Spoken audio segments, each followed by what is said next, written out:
تمام دوستوں، بہنوں اور بزرگوں کو السلام علیکم۔ حوثیہ نبی کون تھی؟ یہ کس قوم پر مبعوث کیے گئے تھی؟ ہماری اسلامی کتب میں ان کا تذکرہ کیوں نہیں ملتا؟ نبی حوثیہ علیہ السلام نے ایک زانی اور بدکار عورت جمر سے شادی کیوں کی تھی؟ بنی اسرائیل کی اس فاحشہ نے آپ اور آپ کے بچوں کے ساتھ کیا سلوک کیا اور کیسے آپ کو دھوکہ دیا؟ حضرت حوثیہ علیہ السلام کو دھوکہ دینے کے بعد اس زانی عورت یعنی جمر کا کیا انجام ہوا؟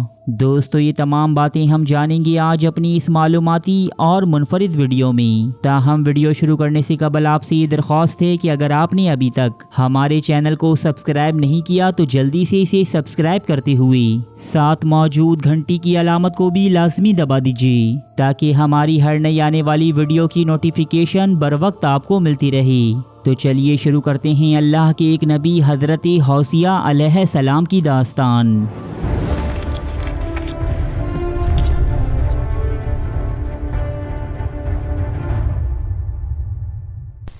یہ وہ زمانہ تھا کہ جب حضرت داؤد علیہ السلام اور حضرت سلیمان علیہ السلام اس دنیا سے پردہ فرما چکے تھے۔ قوم بنی اسرائیل اپنا دور عروج گزار کر مختلف گناہوں، گمراہیوں اور بد اعتقادیوں کے مرتکب ہو رہے تھے۔ مملکت اسرائیل دو حصوں میں تقسیم ہو چکی تھی، جس کے شمالی حصے پر آشوری غالب آ چکے تھے، جبکہ جنوبی حصہ جسے یہودا کہا جاتا تھا، یہاں کے لوگ بھی ایک ابتر زندگی گزارنے پر مجبور تھے۔ غریب بے انتہا غریب تھے تو وہیں امیر بے حد امیر۔ سود خور اشرافیہ اور ظالم حکمرانوں نے عوام پر اتنے ٹیکسز عائد کر رکھے تھے کہ یہاں ایک روٹی خریدنا بھی ان کی پہنچ سے باہر جا چکا تھا۔ عدالتوں میں انصاف نام کی کوئی چیز نہ تھی، جہاں فیصلے صرف امیروں کے حق میں ہوتے۔ جسم فروش اور زانی عورتوں کی بھرمار تھی، بے حیائی اپنے عروج پر تھی۔ یہ قوم ایک خدا کو بھول کر طرح طرح کے بتوں کو پوجنے لگی تھی۔ قحط سالی، وحشی قبائل کے حملوں اور زلزلوں سمیت اس قوم پر کئی عذاب نازل ہوئے۔ یہ عذاب کے وقت خدا کے سامنے استغفار کرنے لگتے، لیکن جیسے ہی عذاب ٹلتا دوبارہ اپنی وہی روش اختیار کر لیتی۔ مذکورہ زمانے میں اللہ تعالیٰ نے حضرت حوثیہ علیہ السلام کو ان کی رشد و ہدایت کے لیے چنا، جو بنی اسرائیل کے 12 انبیاء صغریٰ میں سے ایک ہیں۔ لفظ حوثیہ کا مطلب عبرانی زبان میں نجات یا پھر نجات دہندہ ہوتا ہے۔ نبی حوثیہ کا مکمل تذکرہ توریت میں ملتا ہے۔ بائبل میں آپ پر نازل ہونے والا صحیفہ، جسے دی بک آف حوثیہ کہا جاتا ہے، بھی شامل ہے۔ نبی حوثیہ کو اہل کتاب انبیاء اصغر میں شمار کرتے ہیں۔ جس طرح اسلام میں نبی اور رسول کا نظریہ موجود ہے، بالکل اسی طرح اہل کتاب بھی پیغمبروں کو انبیاء اکبر اور انبیاء اصغر میں تقسیم کرتے ہیں۔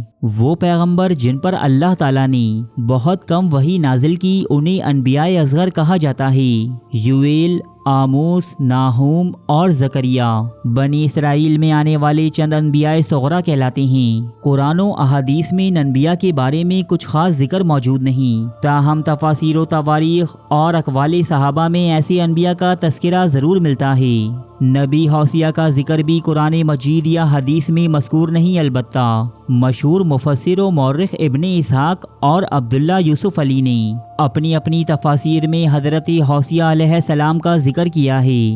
خدا نے حضرت حوثیہ کو قوم بنی اسرائیل کی ہدایت کے لیے بھیجا تھا، لہٰذا آپ انہیں شرک، ناانصافیوں اور حرام کاریوں سے روکتی، نیک اعمال کی تلقین فرماتی۔ تاہم یہ قوم بدعمالیوں میں اس قدر آگے بڑھ چکی تھی کہ یہ آپ کی کوئی بات نہ سنتی۔ نبی حوثیہ آپ دل میں یہ ارادہ کرنے لگے کہ اللہ تعالیٰ کے حضور اس قوم کے لیے بددعا کی جائے اور انہیں عذاب کا مزہ چکھایا جائے کہ ان کے ساتھ یہ حیرت انگیز واقعہ پیش آیا۔ ہوا یوں کہ ایک مرتبہ بادشاہ یروبام کے دربار میں نبی حوثیہ کی ملاقات دبلام نامی ایک شخص سے ہوئی، جو اللہ کا ایک نیک اور پرہیزگار بندہ تھا۔ دبلام نے آپ کو بتایا کہ اس کی ایک بہت ہی خوبصورت بیٹی ہے جس کا نام جمر ہے۔ حالات کی گردش نے اسے جسم فروشی پر مجبور کر دیا تھا۔ میں چاہتا ہوں کہ کوئی نیک شخص اس سے شادی کر لے تاکہ وہ گناہوں سے پاک زندگی گزار سکے۔ حضرت حوثیہ یہ تمام رودات سن کر افسوس کرتے ہوئے واپس روانہ ہوئے، تاہم جب ان پر اگلی وحی نازل ہوئی تو انہیں حکم دیا گیا کہ وہ جمر سے شادی کر لیں۔ نبی حوصیہ اس بات پر بہت رنجیدہ اور پریشان ہوئی کہ کہاں وہ ایک متقی و پرہیزگار اور نیکی کی دعوت دینے والے شخص، تو دوسری طرف ایک جسم فروش اور زانی عورت۔ لوگ طرح طرح کی باتیں بنائیں گی، لیکن چونکہ اللہ کا حکم تھا اس لیے آپ نے جمر سے شادی کر لی اور اسے لے کر یروشلم روانہ ہوئی۔ یروشلم ان دنوں کفر و شرک کا مرکز بنا ہوا تھا، جہاں بال نامی جھوٹے دیوتا کی عبادت کی جاتی۔ یہاں حوصیہ علیہ السلام اور جمر نے 5 سال کا طویل عرصہ ایک ساتھ گزارا۔ رب کائنات نے اس دوران انہیں 3 بچوں سے نوازا۔ حضرت حوصیہ علیہ السلام یہاں بھی دعوت حق کی تبلیغ کرتے اور بھٹکے ہوئوں کو راستہ دکھاتی۔ لوگ آپ کو پاگل و مجنون کہتے اور طرح طرح سے آپ کو ستاتی۔ جمر آپ کی یہ حالت دیکھتی تو وہ آپ سے شادی کے اپنے فیصلے پر پچھتاتی اور آپ کو برا بھلا کہتی۔ جمر اپنے پچھلے دنوں کو یاد کرتی کہ وہ سامریہ میں کس قدر دولت مند تھی اور ہر کام میں آزاد بھی۔ حضرت حوصیہ سے شادی کر کے اس نے بہت بڑی غلطی کر دی۔ حضرت حوصیہ علیہ السلام نے ایک روز کسی دوسرے شہر جانے کا ارادہ کیا اور آپ جمر کو خرچ کی رقم دے کر روانہ ہو گئی۔ یہاں آپ کی غیر موجودگی میں ایک سپاہی جمر کے پاس آیا، جو کبھی اس کا واقف کار ہوا کرتا تھا اور رات اسی کے گھر گزاری۔ سپاہی نے جمر کو بتایا کہ سامریہ میں کوئی بھی فاحشہ تم جیسی خوبصورت نہیں۔ تم نے بہت بڑی غلطی کی جو اس پاگل سے شادی کر لی اور اپنی زندگی برباد کی۔ جمر نے سپاہی کی باتوں میں آ کر واپس سامریہ جانے کا ارادہ کر لیا۔ چنانچہ اس نے اپنے بچے فروخت کر دیے اور ملنے والی رقم کو لے کر سپاہی کے ساتھ سامریہ فرار ہو گئی۔ جب حضرت حوصیہ واپس لوٹی تو یہاں جمر کا لکھا ایک خط آپ کا منتظر تھا، جس میں تحریر تھا کہ مجھے ایک دولت مند آدمی مل گیا ہے، لہٰذا مجھے ڈھونڈنے کی کوشش مت کرنا۔ حضرت حوصیہ علیہ السلام نے اپنی جمع پونجی اکٹھی کی اور بہت تلاش و جستجو کے بعد اپنے بچوں کو واپس خرید لائی۔ دوسری جانب جمر اور اس کے شناسہ سپاہی نے خوب عیاشی کی۔ جب جمر کے لائے ہوئے تمام پیسے خرچ ہو گئے تو سپاہی نے دھوکے سے جمر کو ایک رئیس یہودی کے ہاتھوں فروخت کر دیا۔